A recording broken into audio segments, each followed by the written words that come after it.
new start of it in old New York. What is up, you guys? Gold Pony here today in the new 2020 Hyundai Elantra, courtesy of Jack G and Volvo Hyundai in York, PA. And so today I am in Hyundai's second longest running nameplate in the Hyundai lineup. That is the Elantra. First introduced to the US in 1992. And if you guys pick up a Consumer Reports magazine, you will see that the Elantra is constantly ranked above average reliability every single year. So it is definitely a solid pick. The question is, can it stack up to cars like the Corolla and Civic? And so today I intend to find that out. So as always, you guys, let's start with pricing. And so as you could probably expect, there will be several different trim levels for the 2020 Elantra. First one being the SE, starting at $18,950. SEL starts at $19,700. Value Edition at $20,600. Then there is the Eco for $21,250. Limited, which is the one we have today, that is going to start at $22,800. And lastly, there is the Sport.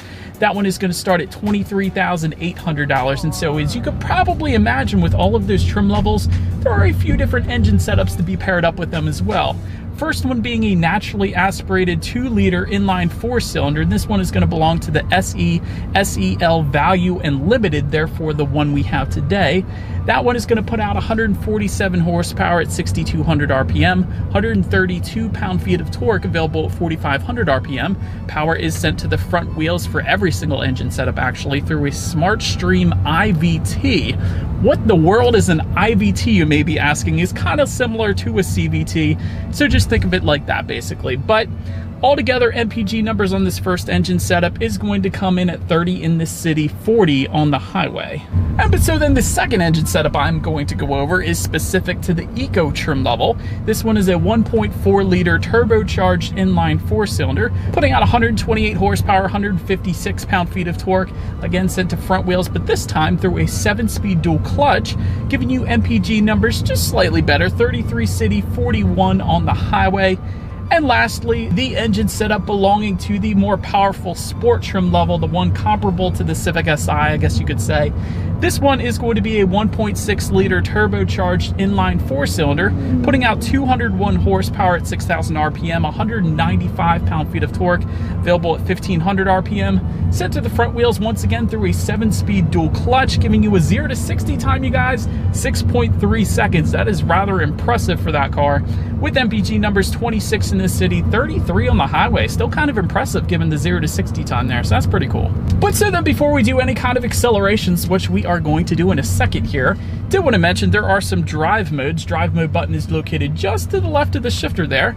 That's going to give you things like normal, sport, and smart, and that is going to be available for all trim levels, by the way. But so those drive modes essentially will adjust things like the shift points, the throttle response, and actually the steering sensitivity as well. So what do you say? Let's go ahead, since we're sitting at a red light waiting for a green light here, let's put it in sport driving mode. Let's go ahead and do a quick little acceleration, see how quickly we can get this new 2020 Elantra here up to speed.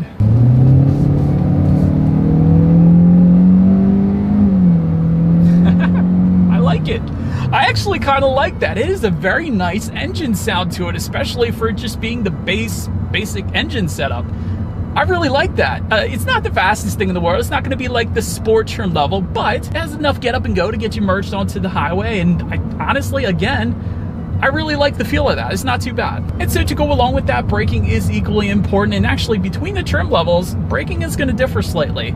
For example, if you went with the SE trim level or the Eco trim level, you will find front disc rear drum brakes. So not as potent of a braking setup as all the other trim levels, because if you went with any of the other trim levels, you will find 4-wheel disc brakes. And actually, you're going to get larger front rotors if you were to go with that Sport trim level as well. I should mention that. But overall, braking feel today has been perfectly fine. No issues with bringing the Elantra to a stop.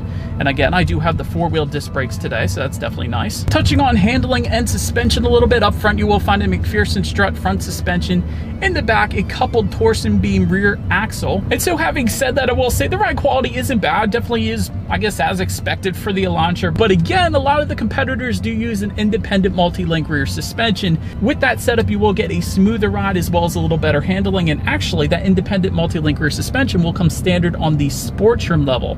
So that is where you're going to get the best ride quality and handling capabilities, because that rear suspension is going to be a little better than the torsion beam rear axle that we do have today. But still, again, not that bad of a ride quality. I haven't had any issues there. And when it comes to the steering feel, I actually kind of like it, but I do have it in that sport mode. And like I said, the sport mode will adjust the steering sensitivity, so it does have a nice weight to it there. When it comes to cabin noise, you guys may hear, I do have the air on right now. So if you think you hear some wind noise, that is actually what that is. But really, cabin noise has been quite nice. And like I said, when you do hit the gas, the engine noise that comes into the cabin, that is a plus in my book. So definitely a fan of that as well. And touching on visibility, it is excellent in the Elantra. I can see perfectly fine out the back. Usually sedans, you're not gonna have any issues, but visibility is definitely on point. Shouldn't have any issues with the Elantra being a good daily driver for you there. But now I think it is time, let's check out the exterior of this new 2020 Hyundai Elantra. All right, so starting up front, you will find chrome horizontal bars on that front grille, with the exception, actually, of the sport trim. Sport trim is gonna give you a black mesh design up there, but to the sides there, projector headlights are going to come standard for all trims but the limited and the sport trim level. For the limited and sport, which is what you're looking at right now, you will find LED headlights. So that's going to help give you a little better illumination at night. And actually, LED daytime running lights are going to come standard for the Eco, limited, and sport trim levels. And if you wanted that automatic feature, meaning the headlights will turn on automatically for you when it starts to get dark out, simply go with any trim but the SE trim level. That is the only trim that will not give you that automatic headlight feature. But anyhow, let's make our way to the side here. To the side, you will find a chrome belt line molding. You guys can see it right underneath the windows there. That is going to come standard for the limited and sport trim levels only. There's going to be some added side skirts if you were to go with the sport trim level, although we do not have that today, of course. But when it comes to the side mirrors, let's take a closer look here. They will come body colored power adjustable side mirrors for every single trim level, and they will come heated with the SEL trim level and up, and actually with integrated turn signals if you were to go with the limited or the sport trim levels. And then taking a look down at the wheel setup, let's get down here. 15-inch steel wheels with covers will come with the SE trim level. 15-inch alloy wheels with the Eco. SEL and Value are going to give you 16-inch alloy wheels. Limited is going to give you 17-inch alloy wheels. That is, of course, what you are looking at right now. And lastly, the Sport is going to bump that wheel size up to 18 inches. So if you wanted to easily distinguish between the different trim levels, simply look at the wheels, I suppose, because they are all quite different. But now, let's move our way to the back here. Rear spoiler is actually going to come standard with only the sport trim level. Every other trim level is going to essentially look like this. So definitely looks kind of good. It kind of looks like it has the little lip built into it, but it looks good back there. LED taillights are going to come with the limited and the sport trim levels. Rear diffuser down below is going to come with the sport, and actually it looks like we do have a little bit of it here with the limited as well, so definitely looks good down there. And of course, there is a single exhaust outlet tucked neatly away down there for every single trim level, and you will actually get dual tips if you were to go with the sport, but again, that's not what you're looking at today. And so you guys know what we have to do next, and before we do it, did want to mention that exhaust clip is actually going to differ slightly depending on the trim level. The Sport is going to give you a much deeper tone to it. It definitely sounds intense, but anyways, we do not have the Sport. I got to stop talking about it. As always, here is that exhaust clip.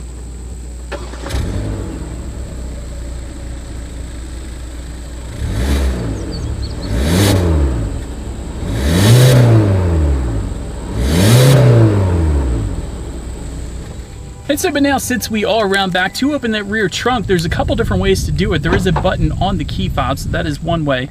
You will actually get a hands-free trunk release if you go with the Value trim level and up. And one additional way to open that rear trunk is simply press your thumb within the Hyundai logo. This is the coolest one. This is the coolest way to open the trunk. Sonata actually does this as well, but that is going to be how I am going to open up every single time, because that is kind of like a secret agent kind of way to open that up. But anyways, once opened up, cargo capacity is going to come in at 14.4 cubic feet, and there is a 60-40 split if you need a little extra space there for all trim levels, meaning those rear seats do fold down for quite a bit of extra space if you needed it. Then making your way up to the rear legroom, that is going to come in at 35.7 inches. So for reference, I'm an even 6 6 feet tall. This is how much space I have back there. Those rear passengers will also find a rear center armrest with cup holders if you went with the limited or the sport trim levels. Those are the only 2 trim levels that are going to give you that rear armrest. But either way, if you were curious if there was any rear ventilation, there is not for the rear passengers. They are simply going to have to rely on the front ventilation making its way into the rear, but still, this is a smaller vehicle, so there shouldn't be any issues there. But making our way to the front seats, cloth surfaces are going to come with the SE, SEL, Value, and Eco trim levels. If you went with the limited or sport, you will find these nice leather surfaces that we do have here today. And by the way, if you wanted heated seats, go with the Value trim level and up, and there will be a power driver's seat with power lumbar adjustments if you went with the limited that we have today. But taking a look up front then at the steering wheel, it is tilt and telescoping for all trim levels. It will come leather wrapped for the Value trim level and up, and it is all manually adjustable as expected for this type of vehicle. But now let's make our way to the startup. Let me first start by showing you guys the key here. You do have your Hyundai logo on the one side, and when you flip it over, lock, unlock, and again that button to pop the rear hatch. But it is actually a push button start with keyless entry if you go with the Value trim level and up. So therefore we do have that today. So all I am going to do is simply put my foot on the brake and press that engine start button, which is located just by the driver's right knee. Once started up, tachometer is on your left, speedometer is on your right. There is a small digital display front and center. One of the cool things about these gauges is there is kind of a checkered pattern within both the tachometer and speedometer. I remember seeing that in the Elantra Sport I previously reviewed as well. Definitely a more aggressive look to it. I do like that look. And actually, to control what is on the digital display, as always, there are steering wheel mounted controls on the right side there, giving you a ton of different things like how many miles you have left until you hit empty, which apparently is 419 miles. That is a ton of miles until we hit empty. It's definitely pretty impressive there. Outside temperature, as well as a digital speedometer, it's probably what I would leave it on. And also check out your safety information up there when you need your next oil change, some radio information, Bluetooth. Definitely a ton of stuff you could check out up there. But touching on overall interior quality, dual zone climate control comes standard for all trim levels. Power sunroof is going to come with the Value Sport and is going to be optional on the limited. We do have that option today, so that's definitely nice as well. Wireless charging pad is going to come standard on the limited. Homelink controls, once again with the limited, that's going to be up to 3 different garage doors found on the rear view mirror there.